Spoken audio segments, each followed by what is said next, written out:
Bueno, gracias por la invitación y la idea es a ver un poco la experiencia a donde llegué más o menos, acompañado en parte por mis socios. Yo soy trabajo en la facultad de la UAB en Venecia hace muchos años con varios encargos.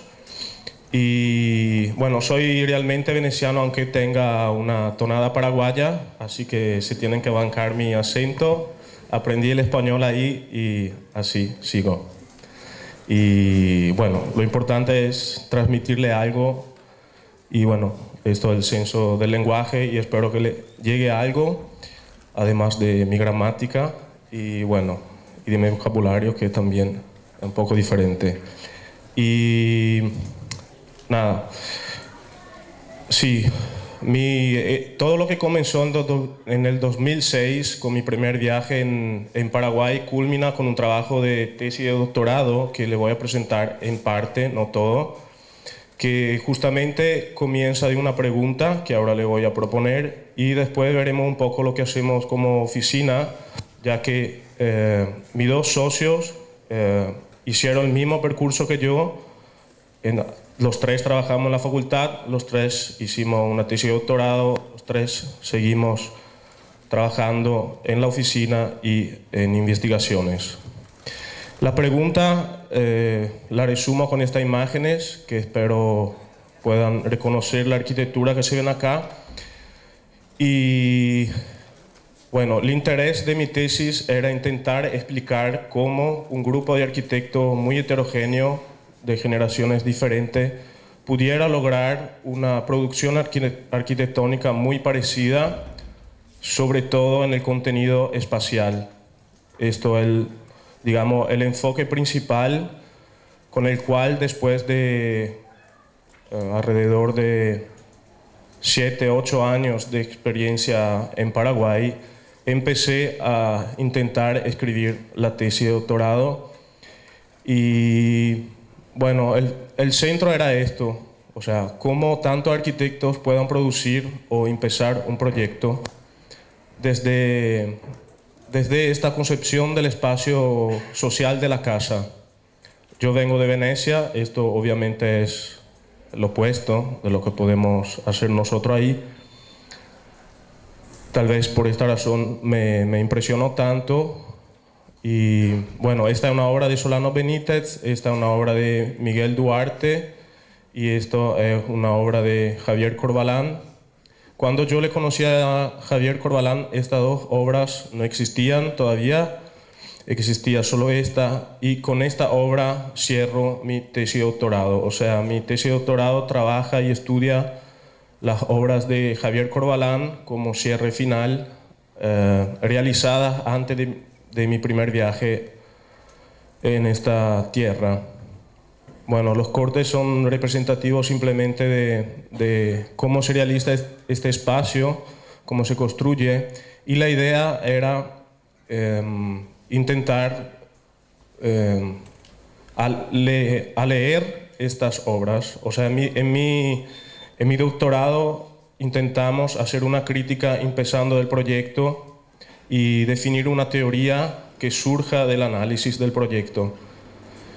Y los aspectos interesantes intenté resumirlo con estas 3 palabras que después vamos a ver. La idea es llevarle conmigo en un viaje más o menos, que después vamos a terminar con nuestras obras. Y espacio, estructura y expresividad eran los temas que yo individué, no sé si se dice, bueno, para guiarme a través del análisis. O sea, espacio ya hablamos, esta situación, y que esta situación siempre está relacionada a un fuerte conocimiento o una fuerte relación entre el proyecto arquitectónico y el proyecto estructural. Y esta casa particularmente, en este caso, tiene 2 vigas Fierendil que le permiten producir este vacío y al mismo tiempo el volumen que después contiene parte de las funciones de la vivienda. Ahora en esta casa vi la oficina de Solano Benítez, está acá abajo, aquella vez no. Y esta es otra casa, solo rápidamente para explicarle más o menos, pienso que ya conozcan, que hayan tenido la suerte de tenerle, no todavía. Bueno, y esta casa es más reciente y es una casa de gente que trabajó cuando era joven, más joven, con Javier y con Solano. Y es el resultado de un principio estructural muy claro. Este volumen, donde están las piezas, el estar de invierno, llamámoslo así, o el estar íntimo, y la cocina, y en este volumen están los servicios. Este volumen está soportado por ese contrapeso que más o menos intenté simplificar acá. Y bueno, cuando se construyó esta casa, yo participé al desencoframiento de esa parte acá. Y bueno, tienen que imaginar que para hacer funcionar esto, el ingeniero tenía planeado unos 7 centímetros de inclinación acá, más que acá, o sea, estaba inclinado hacia afuera para que al desencofrar se pusiera en plano. Y al desencofrar los primeros postes, todos los otros se rompieron, o sea, fue una especie de orquesta. Y bueno, también de susto, porque no es normal ver un espectáculo de ese tipo y esperar que la casa se quede ahí, pero era la casa del arquitecto, entonces era un problema suyo. Y bueno, se quedó ahí, sigue ahí. Ahora al fondo ahí hay una ampliación que es la oficina de Miguel. Y esta tercera obra, le presento estas 3, bueno, serán 4 rápidamente para que entiendan algunos de los temas. La EMA, bueno, es bastante conocida y se terminó en el 2006. Y también acá la concepción del espacio se logra a través de un conocimiento estructural, o siempre de una relación entre el proyecto arquitectónico y estructural, que aparecen como un conjunto una relación muy estrecha.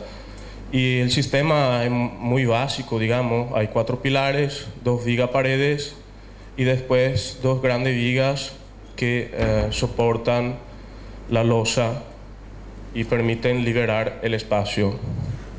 Nada complicado, digamos que Le Corbusier había planteado estos temas ya hace muchos años, y este es uno de los temas. Cómo es la modernidad, vamos a verlo después, llega a Paraguay y se traduce en esta arquitectura.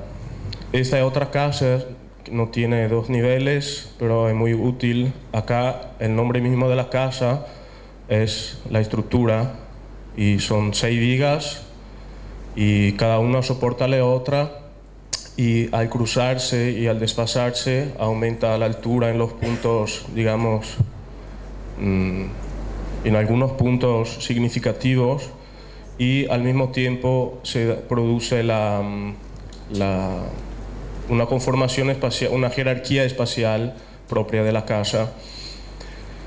Y bueno, la primera respuesta que empezamos a darnos era también porque ellos hablaban mucho de estos edificios, y más que nada era la idea que esta arquitectura paraguaya pudiera surgir de una experiencia hecha en São Paulo y terminada en São Paulo en su época, aunque hoy siga con buenísimos arquitectos.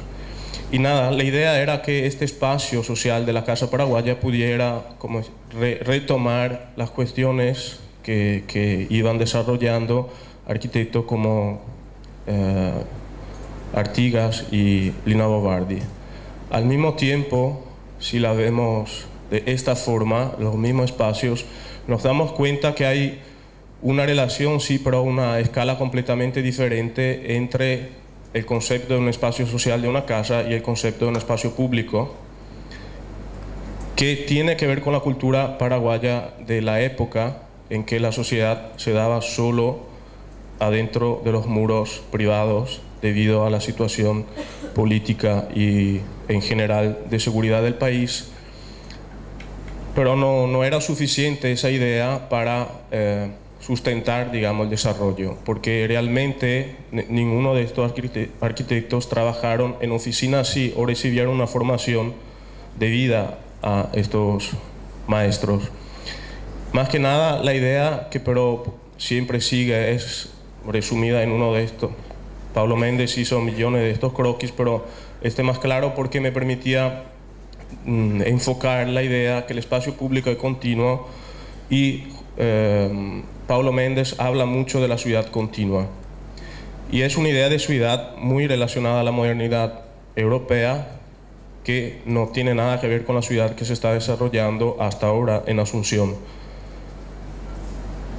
Y otros ejemplos que hay son siempre relacionados a esta idea de la ciudad continua, aunque en Paraguay fuera creciendo, o sea, si pudiera aplicar esta idea moderna de ciudad solo adentro de los lotes privados. Y bueno, esto es siempre Reidy,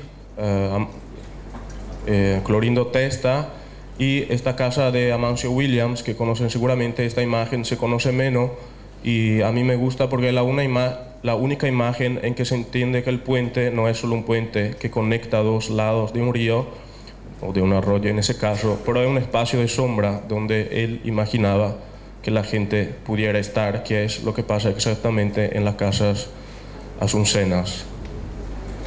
Bueno, aquí es un juego más que nada la modernidad europea, uno de los ejemplos, la modernidad consagrada. Este edificio de Mies van der Rohe se terminó en la misma época en que Vilanova y Lina Bo Bardi construían los edificios que les mostré anteriormente. No está tan lejana. Y la idea que de alguna forma, si le damos la vuelta al corte, este espacio pudiera ser el vacío del espacio social de la casa o al mismo tiempo el espacio que está por debajo del MASPI, y encima pudiéramos tener todas las funciones, así como es acá abajo el museo. Tiene la mayor parte de las obras expuesta. Entonces, una modernidad, la investigación se iba de la modernidad europea a la modernidad, digamos, latinoamericana, por debajo esta idea de la ciudad como un elemento continuo, sin límites, y que está muy relacionado a una idea de sociedad que Méndez y sobre todo los brasileños tenían muy clara. Y hay esta modernidad llega también a Asunción a través de este proyecto que es de Reidy, y que es un proyecto, digamos, muy reconocido por estos arquitectos, que queda como una joya más o menos abandonada en la ciudad, que pero es una referencia muy importante para ellos y que sí fue un elemento directo de transmisión de una cierta cultura. Y hay otra obra que es menos conocida porque no se conoce el autor, o por lo menos no encontré a nadie que la haya encontrado y yo tampoco lo encontré.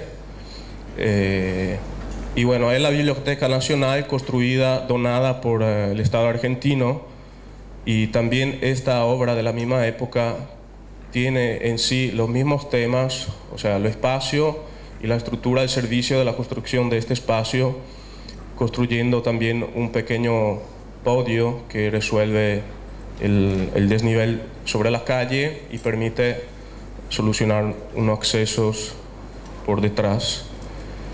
Al mismo tiempo, estudiando toda esta arquitectura de Paraguay, siempre se hace referencia, o sea, siempre en los artículos y en los pocos libros que intentan describir esta arquitectura, se encuentra una referencia muy directa, o por lo menos así se está contada, con la arquitectura local y rural. Esta es una tipología muy reconocida en Paraguay, se llama culata yobay.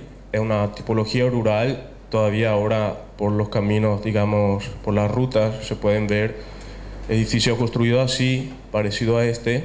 Esta es una foto reciente. Y bueno, que fueron descritos por los autores como el centro de una tipicidad paraguaya, que es el espacio intermedio. Y este espacio intermedio corresponde, por lo menos así cuentan,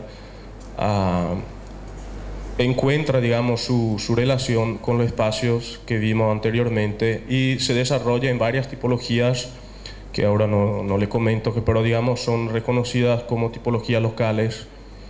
Y este es un dibujo de Le Corbusier, que viaja a Asunción en el 1929, y esta es una foto del 70. Y bueno, siempre tienen que pensar que no soy paraguayo, vengo de Venecia, y esta situación habitacional siempre me llamó la atención. Y hay muchas coincidencias entre estas dos imágenes, aparte los hábitos, digamos que más o menos corresponde, eso aparece como un estar, y eso al mismo tiempo hay una ventana que aparece también acá, una puerta, hay todo este equipamiento que le da, digamos, le caracteriza como un estar más que como un espacio abierto. Y este son los temas que, digamos, con los cuales se intentaba justificar esta producción arquitectónica. O sea, viéndola al revés, pueden, creo, concordar con la historiografía, digamos, que hay una continuidad entre esta producción, que bueno, ahora yo le presento 6 obras, pero son mucho más, a un tiempo la cultura moderna y a un tiempo con la cultura tradicional. Y en esa época en que sobre todo Javier Corvalán y Solano Benítez estudiaban, en los años 80, no había internet, obviamente, y había pocos libros. Paraguay, creo que la mayor parte de ustedes sabrán, salió de la dictadura en el 89, más o menos. Solano y Javier estaban terminando los estudios, entonces toda la cultura estaba más o menos controlada y filtrada. Y para entender mejor y responder a estas preguntas, descubrí que en los años 80, exactamente cuando estudiaban Javier y Solano, y aparecieron estos libros, y estos libros me permitieron establecer un contacto directo entre estos temas de la cultura local y estos arquitectos, porque en esa época este señor Silvio Ríos enseñaba en la facultad, Ramón Gutiérrez haciendo este libro, que es más o menos uno de los únicos libros que hay sobre la arquitectura en Paraguay, digamos desde el punto de vista histórico, para en el 1911. Y este libro que más que nada intenta describir todas las tipologías rurales paraguayas, y está escrito por uno de los fundadores de la Facultad Católica, donde Javier se escribe algún año después, donde Javier Corvalán se cursa. Y bueno, y los ayudantes, los colaboradores, los profesores que colaboraron a la edición de este libro, muchos de ellos colaboraron al libro y enseñaban en la facultad. Y para entender de dónde viene esta producción en Paraguay, llegué a una historia muy argentina, acá cerca, y Gutiérrez y Weissman se hacen una pregunta y comienzan a hablar y a establecer relaciones más directas con otros profesionales en la búsqueda de una identidad que se concreta, digamos, en estos encuentros formalmente dados, que todavía siguen cada tanto, que se llaman Seminarios de Arquitectura Latinoamericana, y donde estos profesionales de toda Latinoamérica se juntan a hablar para buscar una identidad de la arquitectura latinoamericana. Ahora, para mí como italiano y como arquitecto italiano, nunca me puse el problema de buscar una identidad de mi arquitectura, si fuera italiano o si fuera de otro lugar, no sé. Y estas personas sí, se encontraban en un momento dado para buscar una identidad. Y estas representaciones son muy divertidas y bueno, ve acá están los arquitectos y se van al Valle de la Identidad y abajo hay 3 yacaré, no sé, no. Y bueno,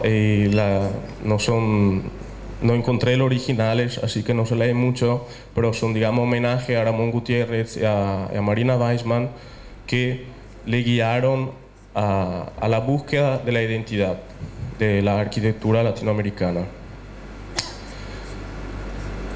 Y este es el sistema de... este dibujo se llama Geografía del Pensamiento, de cómo en un continente o 2 continentes tan grandes si se pudiera concentrarse o ponerse a construir un pensamiento común y un pensamiento que fuera latinoamericano. El principio del latinoamericano para mí era intentar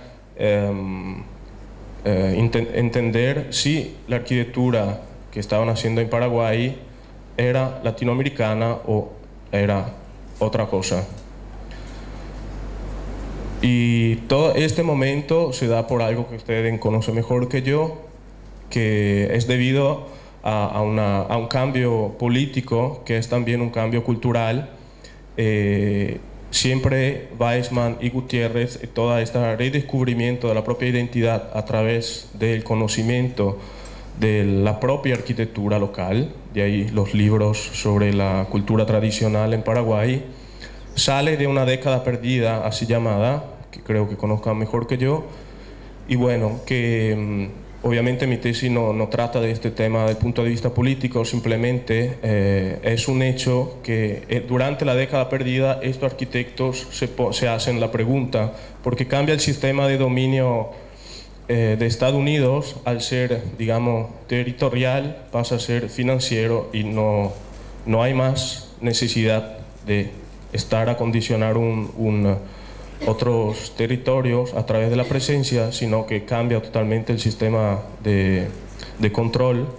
Y bueno, y en ese momento hay una falta cultural, la referencia era dada por un lugar ajeno, y en ese momento, al cambiar la gestión, faltan la referencia, y de ahí sale la pregunta de una búsqueda de la propia identidad.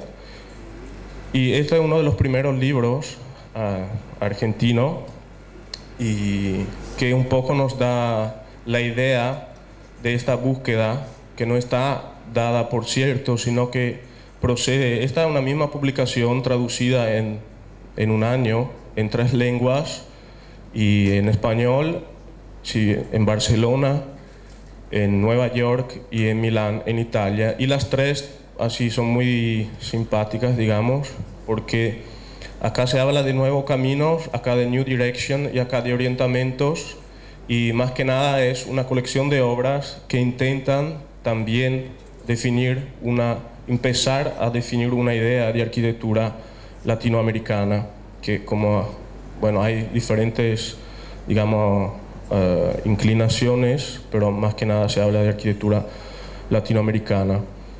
Y de acá sale otras publicaciones, le pongo alguna significativa por las tapas, por el título, una muy famosa, Regionalismo Crítico o Modernidad Apropiada, de Fernández Cox.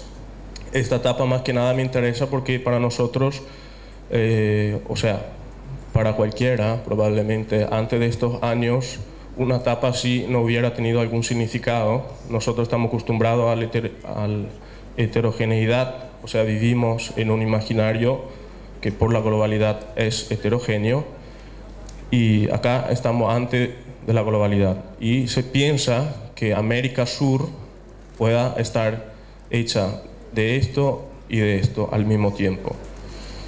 Y esto es lo que intenta, digamos, describir con la palabra regionalismo crítico, modernidad apropiada, que eran temas que me habían dado para estudiar y entender si la arquitectura hecha en Paraguay ahora pudiera pertenecer a una de estas 2 ¿cómo se llama? Slogan. Y bueno, acá entramos otra vez en una biblioteca que fue bastante significativo encontrar, La arquitectura latinoamericana comienza con este libro. Antes no se hablaba de arquitectura latinoamericana. Y este libro colecciona proyectos y arquitecturas desde el 1945 hasta el 55. Se hace una muestra en el 55 en el MoMA, donde se intenta, a través de estas obras, construir una idea de arquitectura latinoamericana. Es interesante que esto pasa en New York, después de algunas otras muestras que hizo el MoMA, que son referidas a la construcción de una continuidad, digamos, cultural entre Estados Unidos y la América Latina. La primera muestra era sobre el México, que es, digamos, bueno, una historia larga, la relación entre México y Estados Unidos. Y esta otra, la siguiente, del 43, que anticipa esta, es la continuidad, intenta construir una continuidad cultural a través de la arquitectura entre Estados Unidos y Brasil. Y la siguiente ya aparece el continente, digamos. Y al seguir, en el 2015, para celebrar los 60 años, bueno, 50 años de esta muestra, se hace esta otra muestra en donde se continúa a intentar a evidenciar una continuidad entre la arquitectura latinoamericana y el MoMA. El MoMA, básicamente, esto lo dice otro investigador, hizo esta muestra con la intención de construir una continuidad declarada entre, al cambiar la forma de gobierno de los territorios, se intenta construir una continuidad cultural. En el mismo año es muy interesante ver cómo en Austin, que es ex colonia, o sea, es un ex territorio mexicano, donde hay un centro de estudio sobre la arquitectura latinoamericana, se publica este libro que tiene una premisa de Lerner, donde se habla de Modern Architecture in Latin America. O sea, la dicción Latinoamérica no es más caracterizante la arquitectura, más bien un lugar. Se habla de arquitectura moderna en América Latina, no más de arquitectura latinoamericana. Y bueno, en realidad, y acá, digamos, se cierra esta parte. Lo que esta investigación, digamos, bibliográfica me ayudó a entender es que siempre América, la idea de América, en este sentido la charla se titula Otra América, es construida a través de una referencia ajena. O sea, Latinoamérica simplemente representa la voluntad de los españoles o de los ibéricos de construir una continuidad cultural. Tal vez ustedes entiendan eso más fácilmente que yo, pero cuando en el 29, digamos, termina completamente una relación directa entre España y América Latina, se hace esta muestra y bueno, los escritos acá adentro son muy... España llamada la madre y América la hija. O sea, ahí se intenta reforzar esta continuidad perdida entre la península ibérica y América. O sea que otra vez hay un libro que se llama Los 100 nombres de América, en que, digamos, un autor recopila todas las declinaciones que América tuvo en referencia a otra presencia que le daba el nombre. Y esto sigue hasta ahora. En breve vamos a estar en la BIAU, que es una bienal iberoamericana, y en este libro aparece la primera obra publicada de Corvalán y premiada en el 2002 en una muestra en Chile. Y bueno, y llegamos a lo que es más un cuento cultural. Cerramos el cuento cultural con esas dos imágenes que nos muestran o refuerzan este concepto que para mí es, después vamos a ver si puedo explicarle mejor, es que para mí América es una idea preglobal. O sea, esta idea de ser definidos por algo que es ajeno, exactamente lo que nos pasa todos los días sin darnos cuenta tal vez, a través de los medios sociales que tenemos, y que América y la arquitectura paraguaya después aprovecha de esta condición para valorar su situación. O sea, ¿por qué tomar la arquitectura local en conjunto a la arquitectura moderna? Es dado por esa capacidad de mediar situaciones muy lejanas. Y bueno, esa es la primera representación de América. Este se llama Planífero de Cantino. Este es el dibujo, no, acá. Este es el primer dibujo del Tratado de Tordesillas, donde España y Portugal se dividen las tierras. Y es significativa esta imagen porque Portugal se queda con lo cierto y España se queda con lo incierto. Y acá también aparece una línea que acá está quebrada. Y bueno, acá no se ve bien, pero bueno, acá está escrito por la primera vez América, y acá está escrito en latín, toda ultratierra incógnita es, algo así, que es, toda esta tierra es incógnita, es la tierra que se queda, digamos, en proyección, no sé, en suerte a España. Y bueno, es significativo que América aparezca en un plano, porque realmente nadie le llamó a, ninguno de los descubridores, digamos así, de América le dio nombre, sino que fue el señor que dibujó este mapa a escribir América. Y es significativo porque el señor Vespucci, que habla con América, realmente en sus cartas no habla de América, habla de Nuevo Mundo. Y el Nuevo Mundo es nuevo solo en función de su mirada. Ya existía la Tierra, ya estaba toda la América, también la que no está dibujada, ya existía. Y el hecho que sea nuevo es solo en función del conquistador. Y en este sentido es, digamos, desde su origen, de su nombre hasta de su nombre, América siempre fue definida a través de una presencia que está afuera de ella.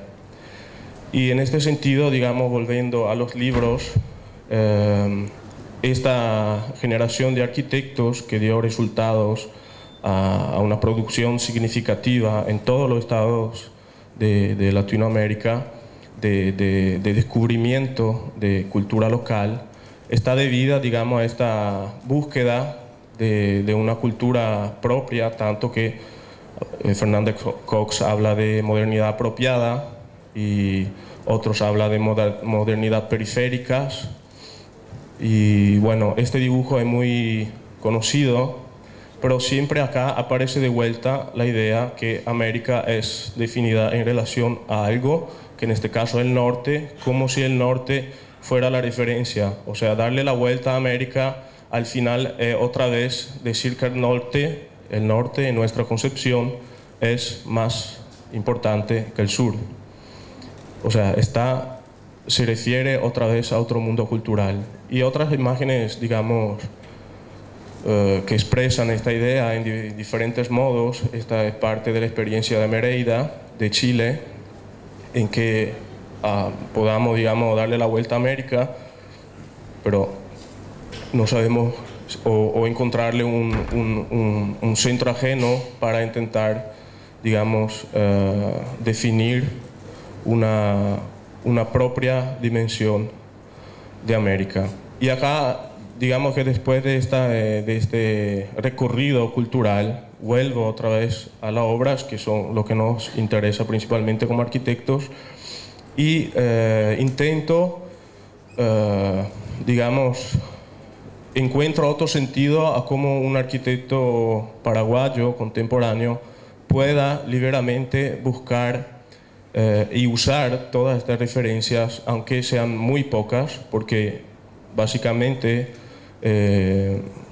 no habían visitado estas obras, aparte las paraguayas, y no tenían conocimiento real de estas herramientas, o sea, no tenían una percepción real y, ¿cómo decir?, consciente de todas estas referencias. Y mi trabajo de investigación se centra en el taller E como conjunto de arquitectos, pero digamos, intenta explicar cómo esta idea de cultura condiciona la obra de Javier Corvalán. Bueno, yo tomé 4 obras y que fueron todas construidas parcialmente construidas, en este caso, antes de mi primer viaje. Y algunas son medio desconocidas, como esta, y que se llama Teatro Manzana de la Ribera. Fue un concurso en donde pedían un Zoom y después se volvió a hacer un teatro. Está ubicado en el centro de Asunción, Río Paraguay, y la en rojo que ven es la cota 64, que define la cota de seguridad de la ciudad de las inundaciones. Y el centro se desarrolla acá y después, bueno, todo el desarrollo de la ciudad. Y esta obra para mí representó el profundo conocimiento que tenía el arquitecto Corvalán del centro histórico de Asunción, y volvemos a definir una propia identidad conociéndose a través de la arquitectura como piedras que nos pueda contar algo y decirnos quién somos, o esto por lo menos era la mirada de Weisman y Gutiérrez. Y la Manzana de la Ribera se ubica acá y es, bueno, el teatro. Bueno, la Manzana de la Ribera es un centro cultural que, digamos, ocupa toda esta manzana. El teatro se ubica ahí, el resultado de un concurso. Acá ven, digamos, la favela de Asunción, que está abajo de la cota, y la ciudad alta sobre la cota 64. Estos dibujos son dibujos de Corvalán, que colabora, cuando era joven, colabora en la edición de este libro que conmemora los 450 años de Asunción, y es, digamos, ahí que yo encuentro una relación entre los libros que le mostraba antes y la capacidad de interpretar, bueno, la capacidad de interpretación de Corvalán. Estos son siempre dibujos de Corvalán, es muy anecdótico, pero por absurdo, la ciudad de Asunción es una de las pocas capitales que antes de su independencia, que no tuvo un plan producido por las leyes de Indias, que me imagino, bueno, sabrán lo que es, la cuadrícula. Y Asunción toma independencia, y ahí, justo cuando toma independencia, el dictador decide reformar la ciudad, rectificando los caminos y sustancialmente dándole a la ciudad una imagen ligada a su relación con el conquistador ajeno. Y la manzana se desarrolla acá. Esta es una foto de Corvalán. Y bueno, acá se ven todos unos cuantos temas que nos ayudan a entender cómo el proyecto siempre fue relacionado al lugar y a las presencias urbanas significativas. Este es un edificio en galería que mira hacia adentro, hacia el patio, y este es el Palacio de Gobierno. Esto en 900, mitad de 800, y ahí el río Paraguay, que es, digamos, la laguna en realidad del río Paraguay, que es el lugar de donde la ciudad se fundó. Y bueno, me gusta siempre hacer ver esta foto de Corvalán con esta imagen, que es uno de los otros dibujos de Le Corbusier que dejó sobre Asunción. Y bueno, se ve la calle que baja, el río, y acá una indígena. La arquitectura no es significativa. Calculen que Le Corbusier, cuando hizo este viaje, que es su primer viaje, no deja un proyecto por todas las importantes ciudades que visitó. Hay un proyecto por Buenos Aires, hay un proyecto por Montevideo, hay un proyecto por Río de Janeiro, no hay un proyecto por Asunción. Y algunos amigos me dijeron que tal vez en Asunción no había ni un inversionista, entonces no desgastó su creatividad para dejar un proyecto. No había clientes útiles. Y bueno, se resume más o menos todo el proyecto. Es un dibujo del arquitecto, es digamos, un muro en espiral que se encierra en sí. Hay varios códigos, digamos, de esto, alguna idea de fachada. Arriba en el techo aparece una viga habitable, otra vez la primera estructura. Este es uno de los primeros concursos que hace el arquitecto Corvalán y que gana, pero se construye otro profesional con algunas diferencias. Y la idea era que, o sea, el análisis me llevó a documentar cómo toda la espiral está relacionada al entorno. Y, o sea, esta primera pared toma como referencia el primer marcapiano, y después la segunda va a unirse a esta casa que es parecida a una culata Giovai, también si no es. Y así se desenvuelve, digamos, la espiral hasta conformar esta continuidad espacial que, bueno, más o menos yo intenté ver. Aparecen varias tipologías locales y el intento del arquitecto es poner en continuidad todos estos elementos, el corazón de manzana que le llaman ellos, y las galerías, el espacio intermedio, y todo este espacio público está conectado con una rampa que está metida adentro de los muros en espiral, o sea, acá adentro, y que lleva a una terraza.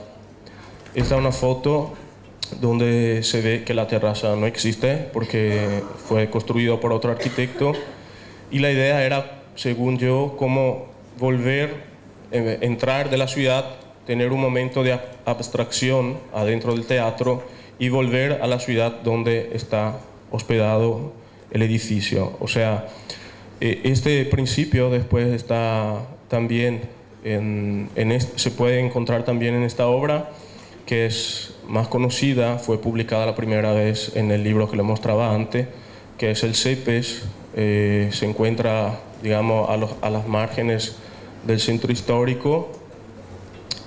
Y bueno, también acá no se ve bien, pero esta es una imagen del libro de Gutiérrez, el estudio de cómo ocupar la manzana.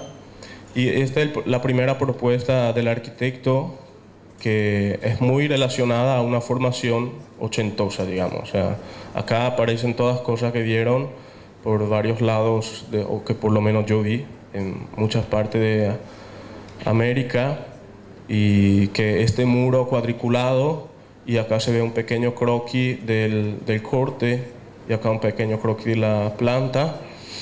Y estos son dibujos que yo encontré en un envoltorio de un libro, que son explicativos de un libro de Corvalán que tenía en su biblioteca, que describen el proyecto. O sea, acá la idea es muy ligada a la cultura que recibían en la facultad en aquellos años, la cultura postmoderna, y tiene mucha referencia con algo parecido al Teatro del Mundo de Aldo Rossi. Está el modulor, o sea, aparece otra vez en forma de figurita, digamos, la cultura moderna europea. Y la segunda hipótesis es completamente diferente. Esto es el cambio entre un proyecto y el otro. Acá el edificio llena el espacio vacío, y en esta solución, acá se ve la planta más o menos, es una tira de hormigón que, doblando en sí misma, produce diferentes situaciones, no hospeda realmente ninguna función particular, sino que permite el acceso a diferentes lugares.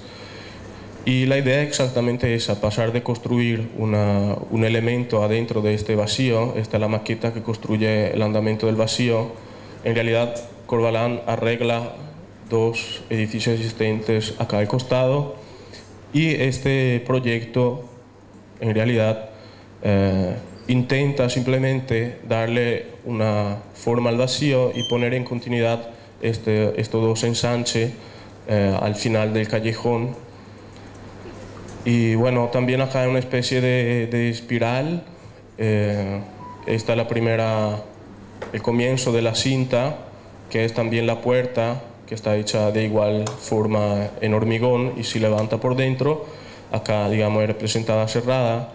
Y la cinta después es una rampa, una pared, una losa, una pared y otra losa que al final te permiten volver otra vez a la ciudad y percibir otra vez el río Paraguay, de donde la ciudad se genera. Bueno, y acá concluyo esta primera parte, es un croquis explicativo que Corvalán hace ya en los años 2000 para sus charlas, y su atención va a la calle como espacio público, y la idea es que de este espacio público el edificio no produzca una separación, más bien una continuidad. Y esta idea de la calle que entra en el edificio y a su vez llega al mirador final y hace que el visitador, digamos, vuelva a la ciudad.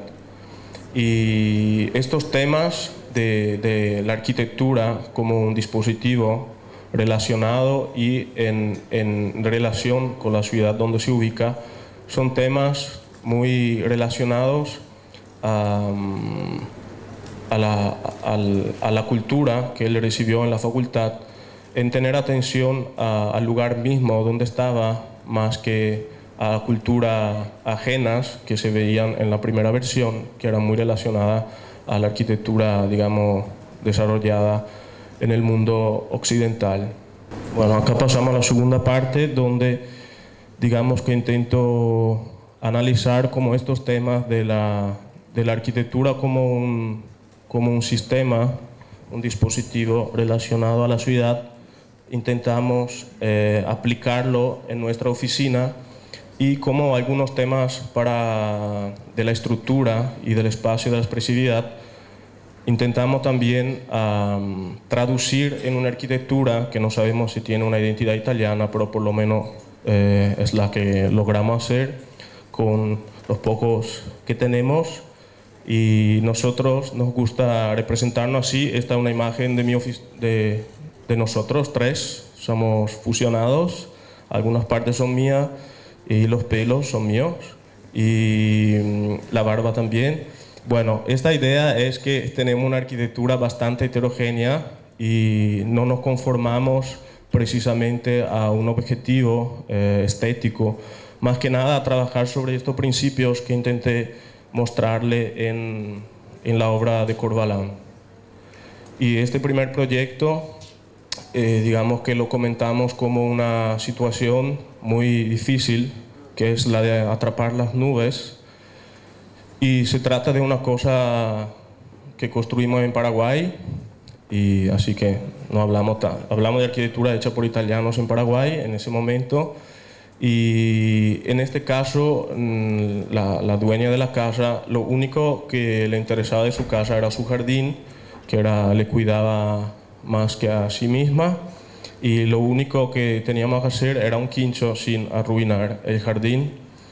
Y bueno, esta es una planta muy sencilla, la hice después de haber terminado la obra, no necesité de muchos dibujos para construir, y bueno, con dibujos peores que esto construimos.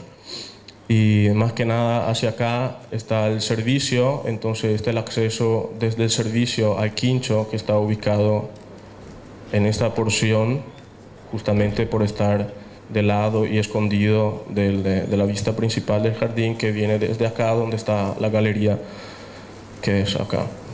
Y bueno, una conexión directa con el servicio y la conexión con la pileta existente y la galería. Y este es un esquema. Trabajamos con una parte de basamento que arregla un poco todas las orientaciones diferentes del existente, de este volumen, la pileta existente. Acá existía el filtro de la pileta, y está el basamento, dos pórticos y un pilar, y después una viga con dos techos, uno, digamos, apoyado y uno colgado. Y la idea fue básicamente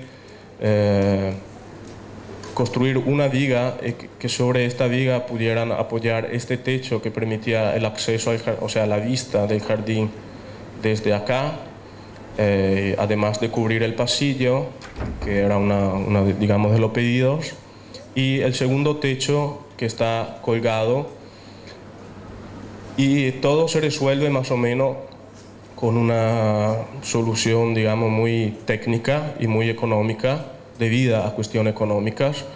El ingeniero que construyó y calculó la estructura, la viga tenía como 12 metros y 60 centímetros de largo, y al final la hicimos de 12 solo porque toda la viga está determinada a un paño de acero, así como viene en Paraguay, y el paño tenía una medida que ahora no me recuerdo bien, X, creo que era como 1,20 m por 4, y lo dividimos en dos, y de las dos partes hicimos esta C, o sea, hicimos 1, difícil, 2, 3, 4, 5 pliegues, y estas dos C fueron soldadas entre ellas, y lo único que tuvimos que hacer fue cortar en la mitad las dos puntas porque las soltamos desfasadas entre un lado y el otro, y ahí, digamos que yo tuve que arreglar el proyecto para achicar, digamos, todo a 12 metros. Después, más que nada, un trabajo de materiales. Lavamos el hormigón, reutilizamos unas piedras que la señora tenía y elegimos trabajar con el ladrillo roto. Esas son fotos del mejor fotógrafo de Santa Fe, y no solo. Y bueno, acá se ve más o menos el corte, los dos pórticos de hormigón, el pilar que traba la viga y la vela. Bueno, la idea de trabajar con el ladrillo roto es precisamente una elección que hicimos para darle al quincho un aspecto más adecuado al jardín sin simular nada. Y la idea es, la idea de atrapar las nubes viene de un interés de tomar el agua que iba por el techo apoyado, el agua del techo apoyado descarga en el techo, el agua que viene de ahí descarga en el techo curvo, y el techo curvo a su vez descarga acá donde hay una pileta. Esta pileta cuando llueve desborda, y abajo hay otra pileta donde convencimos a la señora a, digamos, adquirir nuevas plantas en su jardín, y le pusimos plantas acuáticas. Y la idea era que el agua pudiera, aparte de tener este jardín acuático, el agua pudiera darle un tiempo diferente a la obra enseguida al tenerla terminada. Este ladrillo está puesto con la junta que corre, no sé, como corriente, continua, justamente para declarar su función de revestimiento, no está trabado, y con esto hicimos todo el basamento, y cuando llueve el agua desborda de esa pared y produce esta mugre, bueno, que aunque como idea fuera algo muy atrevido por la señora, al final le conquistó, porque digamos que el pilar funciona en relación a su lugar, que es el jardín, y la arquitectura, digamos, en este sentido trabaja con el tiempo, con las reacciones de los otros elementos, más que evitarla o distanciarlas, y se integra al jardín de su manera, sin renunciar a su presencia. Y bueno, después la señora se copó, no sé, y siguió poniendo plantas en todas las esquinas raras que habíamos producido, y que obviamente si uno no, antes de verlas, uno no se imagina qué puede hacer ahí.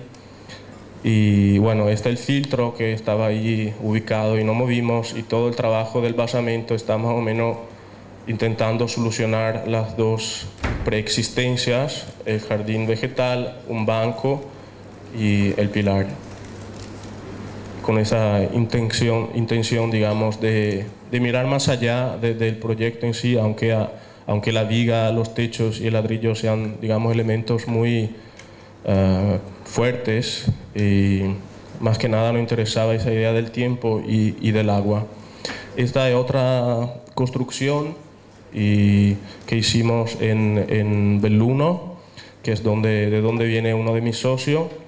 Estos son los Alpes, y esta es la casa de su familia.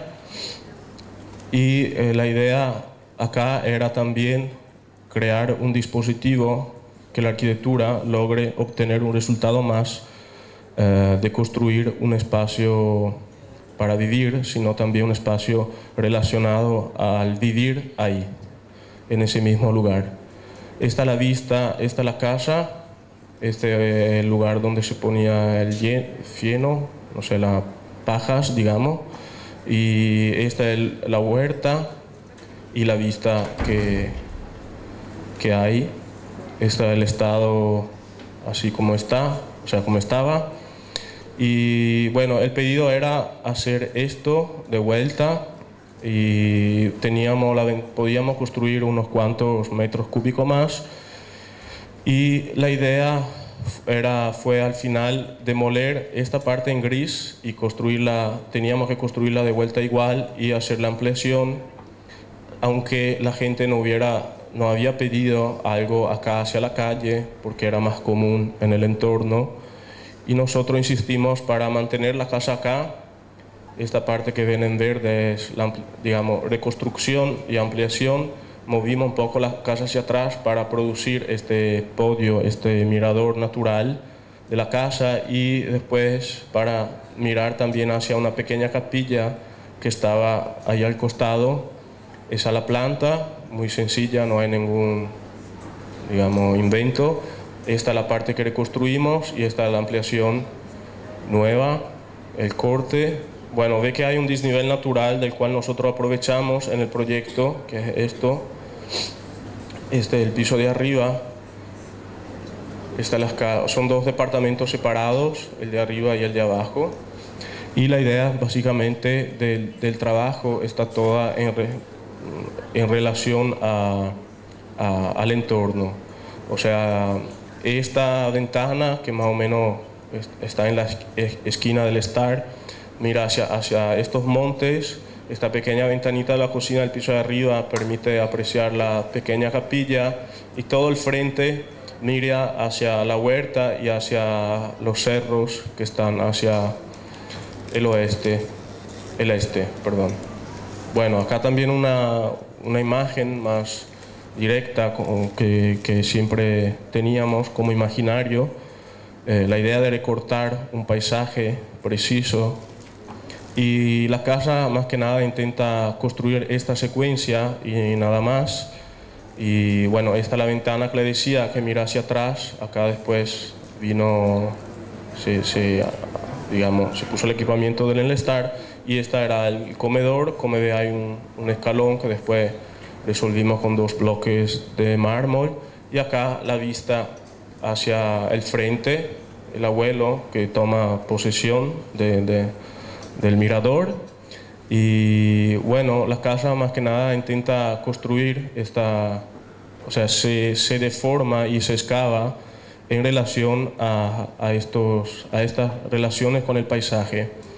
Y más que nada acá no hay ningún interés, o sea, no es que no pudimos expresar ningún interés estructural, porque, bueno, en Italia tienen que saber que o sea, en toda Europa, hay unos reglamentos muy estrictos sobre la transmisión del calor y la contención de consumos debido a la calefacción. Entonces todo está revestido con un material plástico de 12 centímetros que sirve para aislar la casa y te permite, digamos, ahorrar económicamente en el gasto de calefacción. Acá hay nieve 6 meses al año, no hay fotos con nieve, pero acá hay nieve. Y sí, entre 4 y 6 meses. Y nada, o sea que la estructura está cubierta, y también por hacer esto voladizo de 2 metros, la empresa estaba bastante preocupada porque no era tipológico, y lo importante es, la tradición es otra cosa, es no hacer un voladizo más que saber mirar al entorno. Esta es la parte que reconstruimos. Y este es el último proyecto, después ya terminamos, y del cual estamos muy contentos, aunque sea un proyecto muy chico. Y este proyecto fue seleccionado entre los 400 finalistas del Miss Van der Rohe, y como jóvenes fuimos seleccionados con este proyecto como jóvenes arquitectos emergentes. No ganamos, obviamente, y bueno, este proyecto comienza de este lugar. Este lugar es un sitio UNESCO. Lo que vieron antes es la sección de una oreja del aparato auditorio, y después van a entender por qué. Este es un sitio UNESCO. Estas incisiones son entre la más antigua de Europa, y la idea, o sea, el concurso pedía hacer un acceso facilitado por los discapacitados. Y bueno, este es el sitio UNESCO en 3 partes. Nosotros trabajamos en esta, y en todos los 3 sitios hay estas piedras con estas grabaciones, incisión o grabación, da igual, es bueno. Y bueno, este es el entorno muy amplio. Estamos en Lombardía. Uno de los dibujitos que hay ahí, por ejemplo, es el símbolo de la región Lombardía, sería de la provincia de Santa Fe, como es muy reconocido. Y esta es la parte que, digamos, pedían de facilitar el acceso. Tiene un desnivel bastante leve y el percurso es bastante recto dentro de todo. Y este es el contexto. Acá a la derecha está, no, acá abajo está la piedra, una de las piedras, y esta es una pequeña fundación que se hizo, que existía. Ahí está la entrada. Y este es un encuentro que hicimos ahí con el concurso estaba propuesto por 2 asociaciones de discapacitados, y pedían sustancialmente una baranda para facilitarle el acceso y el entendimiento y conocimiento del lugar. Y bueno, básicamente trabajamos con ellos para entender mejor sus necesidades. Acá no se lee mucho, pero es un esquema de la relación entre arquitectura y accesibilidad en función de la obra, pero no se ve. Y esta es nuestra propuesta, que más que nada es una baranda apoyada sobre esta fundación que existía, para llegar a ver, obviamente no se puede tocar, pero para llegar a ver las incisiones. Y obviamente este concurso sí lo ganamos, porque prácticamente no ganamos nada económicamente. Todo esto salió 10.000 euros, o sea, comprendido nuestro compenso, y esta es una segunda parte que todavía no se hizo. Y este es el percurso de la baranda. Acá está la trompeta y acá está el acceso. Y el trabajo fue básicamente centrado en la trompeta. La idea es que cuando entras, una fotocélula activa una maquinita que es básicamente como un elemento que suena en la trompeta. Y, o sea, básicamente, bueno, después le explico. Y la idea de la baranda está relacionada a una doble situación. Cuando la baranda en curva es de metal, y cuando la baranda es recta, o sea, sigue un camino recto, pusimos unas baldosas y de hormigón, y para que el ciego pueda sentir qué tipo de camino anda haciendo. O sea, el hecho que el metal es frío y es más pequeño en sección, le permite entender que está en curva, y la parte de las baldosas que son todas estas, con estas incisiones, le permite entender que el camino es recto, o sea que puede también cambiar su atención con respecto al camino que está haciendo. Y todos estos dibujos lo hicieron parte de esta asociación, le involucramos a participar, dibujando unas frases o unos dibujos como otras incisiones que pudieran enriquecer el percurso hasta llegar a la piedra. Y bueno, estas son las baldosas con las incisiones dibujadas por los discapacitados. Y esta es básicamente la trompeta. Se realizó de forma muy diferente de como nosotros dibujamos 5 veces, pero ni una fue la realizada por cuestiones económicas. Y básicamente la idea, bueno, este es uno de los dibujos que, como ven, no tiene nada que ver con esto. Y bueno, la idea es fundamentalmente también acá producir una realidad aumentada a través de elementos analógicos y arquitectónicos. Sustancialmente, cuando vos entras en el parque, se activa el sonido, la maquinita que está acá adentro, y la idea es que vos o un ciego pueda empezar a sentir como si alguien estuviera incidiendo, y a medida que te acercas suena más fuerte, y cuando llegas al final el sonido queda igual. Y la idea es hacer participar a todos nosotros, que no solo el hecho que se vea el dibujo, sino el hecho que se esté haciendo puede enriquecer el dibujo mismo, porque ya nosotros no podemos participar del acto, de la producción del dibujo, así como no lo puede participar un ciego que no va a ver el dibujo. Pero así todos vamos a participar del hecho en el tiempo que aquel dibujo que estamos yendo a ver esté construido. Más que nada, la idea es esta: construir algo, o sea, arreglar los elementos que tenemos para producir algo más que es, como decir, una imagen de retorno conscientemente. O sea, que la arquitectura no sirve solo para sí misma, sino que pueda servir también para representar algo más de la vida. En este sentido entendemos este proyecto como un pequeño proyecto o intento de realidad aumentada, porque nos permite conocer no solo ver, sino conocer en el tiempo estos dibujos. Y así termino.